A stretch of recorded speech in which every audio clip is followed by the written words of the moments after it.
Hi, this is Remembering the Past, the show where we talk about people who died recently who've had a profound effect on our history, our society, or our culture. And in our continuing series on Medal of Honor winners, tonight we wish to honor Colonel Ola L. Mize, who won the Medal of Honor for his distinguished valor in the Korean War. Colonel Mize died recently at the age of 82, and in June of 1953 he was at Outpost Harry in Sarangni, Korea. Outpost Harry was a position north of Seoul on a ridge with the Communist Chinese on one side and the UN forces on the other side. The war would be ended by an armistice within a month, but at that point the Communist Chinese strategy was to launch large manned mass attacks to advance their position as far as possible and enhance their negotiating position at the armistice table. Had Outpost Harry fallen, it would have meant that the UN troops, primarily United States troops, would have had to move back 8 to 10 miles and would have given the Communist Chinese and the North Koreans a more advantageous position in the bargaining of where the final border would be between North Korea and South Korea. A defeated Outpost Harry would have meant that the final border would have been that much closer to Seoul. In retrospect, the geostrategic importance of Outpost Harry was limited, but many men died there. If not for the heroism of Ola L. Mize, a self-proclaimed redneck from northeastern Alabama, many more men would have died there. I'm going to let him tell his story through the Medal of Honor YouTube website.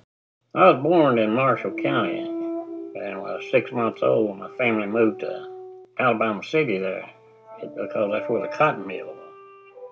And my mother and father went to work in a cotton mill, and I was a little fella. But ever since I was a real small individual, I wanted to be a soldier. I'd take all the tests and everything else and pass them. And then they'd come back, I didn't weigh enough, I wasn't old enough. So I finally got, after a few months at that, I got the pastor of 12th Street Baptist Church. My mother signed affidavits how old I was because we had no birth certificates. Gunnersville, Alabama, where I was born in Marshall County, was destroyed by a tornado back in the early 30s, and all the records were gone. So after going through all this process, they finally let me in. Ola Mize enlisted in the Army in April of 1950. Lured by an additional $50 a month to jump out of aircraft, he became a member of the 82nd Airborne. Mize was just finishing his tour when the Korean War broke out, so he re-enlisted and volunteered for the front lines. On June 15, 1953, Mize was serving on the main line, where he was responsible for the defense of a position called Outpost Harry. His orders were to hold it at all costs. During our first few days up on Harry, at night we kept seeing trucks coming up behind the mountains in front of us. I kept begging for artillery, airstrikes or something that they was building up so in front of us. They kept telling me that they're only resupplying their troops like we'd resupply ours. And there ain't no way in hell we'd ever resupply ours with bunking trucks up, lights on and everything else. And I said, well, if they're only resupplying the people they've got here, they must have the whole Chinese army in front of us, because there's 20, 40, or 50, or 100 trucks a night coming in for 5 straight days. At night, when I go around checking our platoon and to make sure that there's at least 50% alert. I got back and I got a call from my weapons squad leader that something was wrong out in front of his position. He couldn't figure out what it was. I got over there and I said, what's wrong? He said, well, there's something wrong with the terrain out in front of him. Well, I climbed up there looking over the trench line. It was within 10 yards of our trenches. Bushes all over the place. Well, the first thing I said, where the hell did all them bushes come from? About that time, a few of them moved. I just automatically started spraying the hell out of it. All them bushes. There's bodies falling all over the place there. Well, about that time, they kicked off the artillery. I mean, they opened up. I thought the end of the world would come. I started sandbagging everybody in. Well, as I was putting the sandbags in, the artillery round hit right behind me. And I thought I'd blow it all to pieces. It drove me into the timbers at the bunker. When I got my conscience back, my medic, there was about 6 on top of him, and they killed him before I could get to him. But I done them the same thing. As I went by the heavy machine gun position, I heard a movement. I said, "Who is in there?" And it was my BAR man, him and his assistant. So I said, "What in the devil are you doing in there? You're supposed to be down in that bunker in your position down there." They was up at the standoff, just getting some air up there because it's hot that time of year. When all the artillery hit and it scared them to death, they jumped in that bunker and they lost their weapons and everything. They didn't even have a weapon.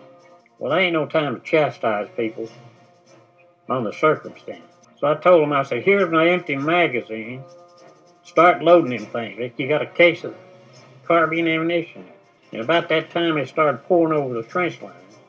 For the next 2 hours, all I was doing was just shooting Chinese as fast as they come over that trench line. We was filling the trench up with them, and the two guys there was recharging my magazine. Well, I told them to come over with me, and we climbed over the stuff. And just as we getting to the platoon command bunker, there was one of my BAR men fighting with 6 Chinese, and he had it by the butt with a tripod stuck out, swinging at him. Had bandoliers hanging all over him, and these Chinese was trying to capture him. And I shot them. I said, "Why in the world you're not using that BAR right? It's a lot better if you load your magazines and shoot that thing rather than try to use it as a club." He said, "I can't." I said, "What, you got all that?" He said, "That's carbine ammunition." I said, "You're stupid." I said, "The only thing that comes in bandoliers is M1, 8-round clip. Carbine ammunition comes in cartons, like I've talked to you people." Well, I was wrong. Nobody had told us about the new 10-round clip of carbine ammunition. And I started checking my dead, and all of them had carbine ammunition with M1 rifle or BAR. And boy, I was hostile. With all of the company's officers dead or wounded, Mize worked frantically to establish a defensive perimeter. He then assembled a patrol that moved from bunker to bunker, making their force look larger than it was. At one point, seeing an enemy soldier taking dead aim at a comrade, Mize dispatched the man with one shot. Although he was struck by artillery and grenade blasts 3 times, he managed to escape serious harm and continued to fight. Mize was eventually able to secure a radio and call in airstrikes, which exacted a devastating toll on the enemy. I didn't know how I looked. My clothes were blowed off there, and my face was all black and burnt from, been burnt from flash, and mouth, sand in my mouth because we didn't have no water or anything like that, and you try to rake it out. I couldn't spit, but my life depended on it. As I got down to MLR, they told me, said, "Soldier, you're going the wrong way." I said, "No, sir, I'm not." They said, "Who are you?" And I said, "I'm Sergeant Mize." They said, "No, you're not. Sergeant Mize is dead." I said, "I hope not, sir. I'm standing talking to you." And I didn't know how I looked.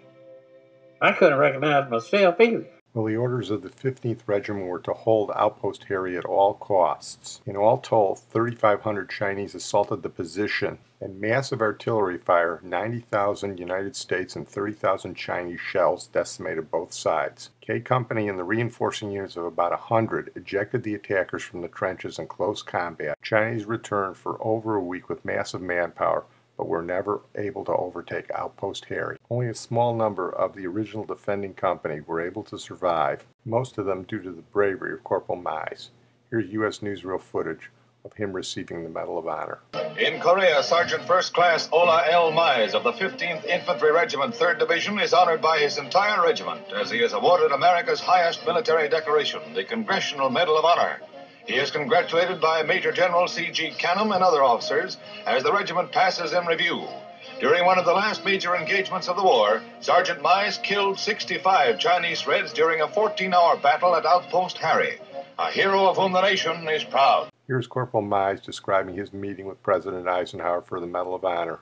And of course, again, you get an idea of how modest President Eisenhower was, calling himself an old crow. President Eisenhower ordered me back to the States to receive the medal. Got it September 7th, 1954. I was scared to death.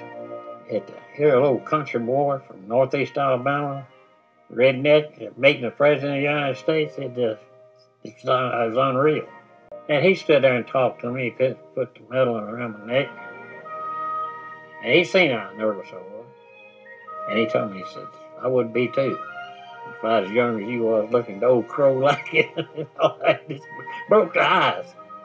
Here is the Congressional Medal of Honor website on Corporal Ola L. Mize. Major Sergeant Mize, a member of Company K, distinguished himself by conspicuous gallantry and outstanding courage above and beyond the call of duty in action against the enemy. Company K was committed to the defense of Outpost Harry, a strategically valuable position, when the enemy launched a heavy attack. Learning that a comrade on a friendly listening post had been wounded, he moved through the intense barrage, accompanied by a medical aid man, and rescued the wounded soldier. On returning to the main position, he established an effective defense system and inflicted heavy casualties against attacks from determined enemy assault forces which had penetrated into the trenches within the outpost area. During his fearless actions, he was blown down by artillery and grenade blasts 3 times, but each time he dauntlessly returned to his position, tenaciously fighting and successfully repelling hostile attacks. When enemy onslaughts ceased, he took his few men and moved from bunker to bunker, firing through apertures and throwing grenades at the foe, neutralizing their position. When an enemy soldier stepped out behind a comrade prepared to fire, Major Sergeant Mize killed him, saving the life of his fellow soldier. After rejoining the platoon, moving from man to man, distributing ammunition and shouting words of encouragement, he observed a friendly machine gun position overrun. He immediately fought his way to the position, killing 10 of the enemy and dispersing the remainder. Fighting back to the command post and finding several friendly wounded there, he took a position to protect them.